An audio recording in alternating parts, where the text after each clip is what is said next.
And some of you may recognize Pete from his, what was it, Fox Television last night, Pete? You were covering the Vikings game? Yep.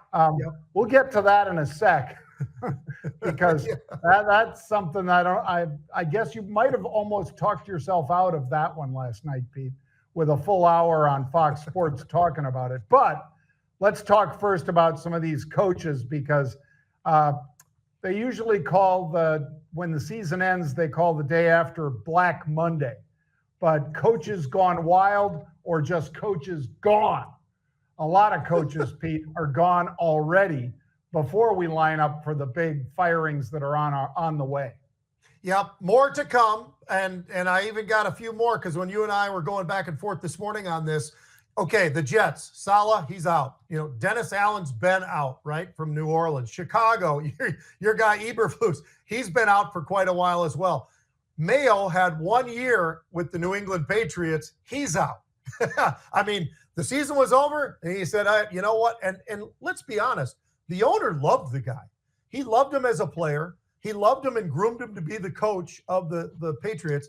It just didn't work. And I think, you know what? Sometimes you got to pull the ripcord, right? I mean, it just didn't happen. He must have not liked something about the coaching style of Mayo, but whatever the case, he is no longer there. And by the way, I can add another one for it, John. How about this? Jacksonville took a look at Doug Peterson and said, you know what, Peterson? You've got one of the best quarterbacks in the league, a guy who's right there on the edge of being great, but hasn't gotten to be great again. He had 1 or 2 great seasons, but with a quarterback like that, and you end up going 4-13, Trevor Lawrence is the quarterback, that's a problem. And I know the owner of the Jacksonville Jaguars, and he is not going to be a patient man, and he certainly showed it today because now Doug Peterson is gone. There's a lot of different places that could, we could see some fill-ins here and there. By the way, the next hottest seats, you could say maybe the Dallas Cowboys, maybe, and their coach. I think the Colts are another one that everybody is saying that might happen today, John, on this Black Monday. Titans coach, Callahan, he's on the chopping block potentially. Brian Daboll from the Giants. I mean, think about what I just went. There's about 8 or 9 teams right now that likely don't have a coach, and the round table of all of this will keep on spinning, and somebody will go here and somebody's going to go there. But we do know this. The Detroit Lions played at such a high level. Everybody wants the offensive coordinator. Everybody wants the defensive coordinator. And I think you can say that about a couple of the other clubs out there that have done just a magnificent job.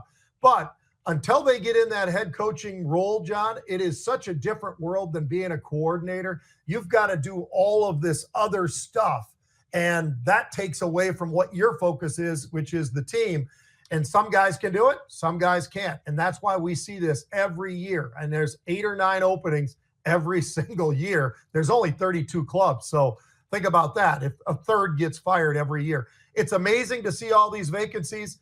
But you know what? It's never a surprise because especially this year, when you look at some of the records, it makes a heck of a lot of sense why some of these guys are getting fired. You can't lose that many games in a season and still have your job. That's just the NFL. Well, let me ask you about this one then, Pete.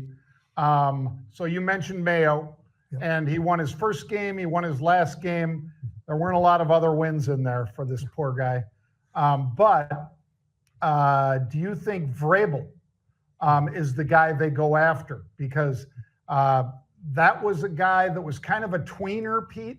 He was like a D-end. He was like a linebacker, obviously a lot bigger than both of us because he's like almost 6'5" and 270. Yeah. But didn't quite have the speed that guys that are that size have to be a rush end or an edge rusher, Pete. Mm-hmm. But he was certainly a great player for New England, and then he got into the coaching ranks and did a heck of a good job, I thought, Pete. Wasn't it Tennessee that he was so good that he really had them competing on a very high level? Mm-hmm. Do you think he gets the shot at New England because he's got a pedigree there? Yep, I do. I think that's the Kraft way too. Kraft wants to have guys that he knows really, really well. And it doesn't mean it's always going to work, but when it does work with Belichick like it did, obviously you feel pretty good about that for a real long period of time with Mayo. It just didn't work. But I think you're exactly right. I think that's where Vrabel ends up. I mean, he's a heck of a football player. He had a great college career. He's coached other places and done well. I think Tennessee made a mistake by getting rid of him. I think part of the problem at Tennessee for him was they wouldn't give him a quarterback. You know, a lot of the time the general managers make those decisions and then the coach has to just say, okay. And I think that's what happened with him.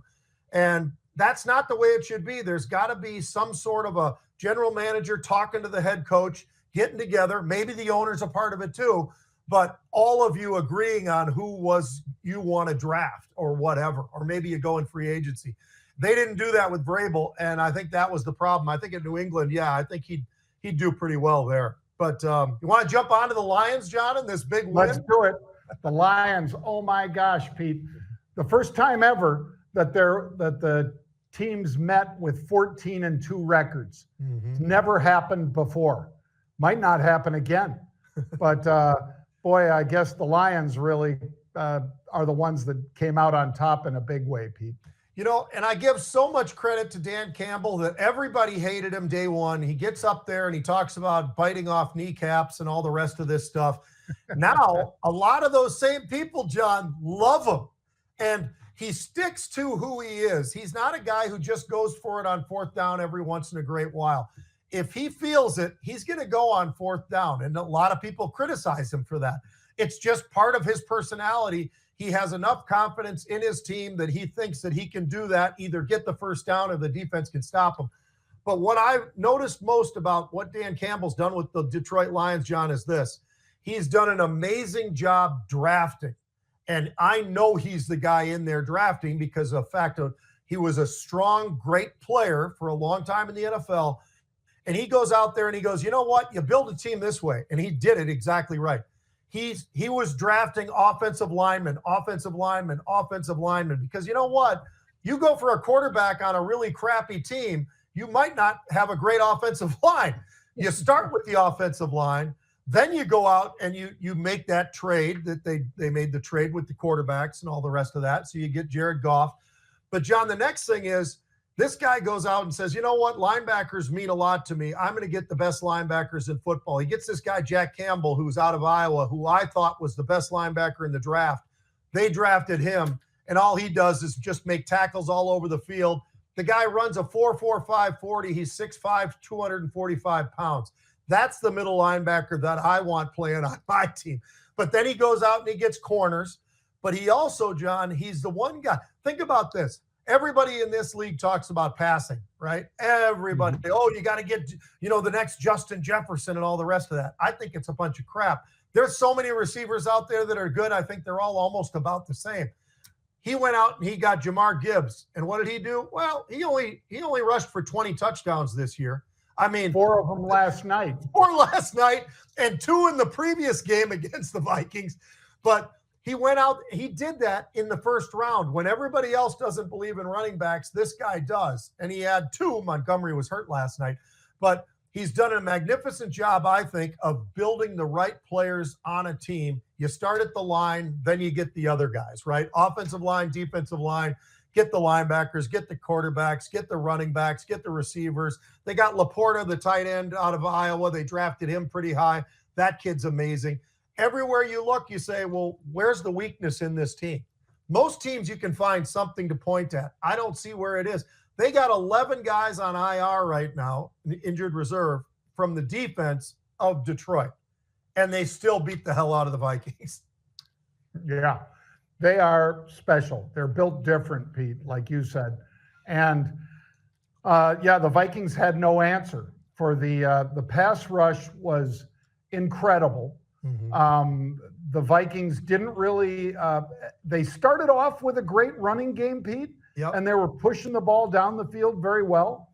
But I guarantee you, Campbell and his offensive coordinator would have had at least 2 touchdowns in the first half if they had the field position the Vikings had. The Vikings had 3 times within the 7-yard line, and you come away with 6 points. Yeah. I mean, that just can't happen. It cannot happen. And I'm talking separate possessions. I don't mean 6 downs. I mean, they went through 4 downs and couldn't score. Then they went down in 3 downs from inside the 7, couldn't score, had to kick a field goal, and then they did that again. And the ball wasn't close to being catchable for any of those. It wasn't like Justin dropped it, Addison dropped it, or Hackinson dropped it, or anything like that. Nothing like that. It was like just really poor combination of play calls were poor, and they had no answer for that pass rush. So if you're going to have that, it's almost, Pete, got to be like, okay, take the snap, take the shotgun snap, and then pitch it over to the side, because that's how you beat that defense that's coming at you so fast. The guy goes right by him, but instead he tried to keep him in the pocket, and in a 2 count, he's getting hit. Literally, his arm is getting hit as he's throwing the ball on a 2 count. Yeah. That can't happen if you want to win. So the only plus of that, Pete, is the Vikings have to play the Rams next, and the Rams have seen that, so the Vikings have to address it. If this was the first time, this would be one and done. They'd be out. I think they can still beat the Rams, though. Although that is one of the 2 teams that they lost to before last night's game was the LA Rams. And SoFi is an unbelievable stadium, and you and I both know it's big, it's loud. The Super Bowl hosted a few years ago. We were out there. I got to tell you, it's as gorgeous a stadium as there is, and that's where Kevin O'Connell came from. He was on that staff before he got the Viking job. So they know each other pretty well. That should be I think the playoffs are going to be a lot of fun. I really do. And Detroit deserves everything they've gotten. They just got to keep on doing it. The first half, they didn't look all that great, really. And then the second half, they just blew it up. Yep. They made the adjustments. You and I both know it's all about what's your halftime adjustment. The Vikings had none, and the Lions had a lot.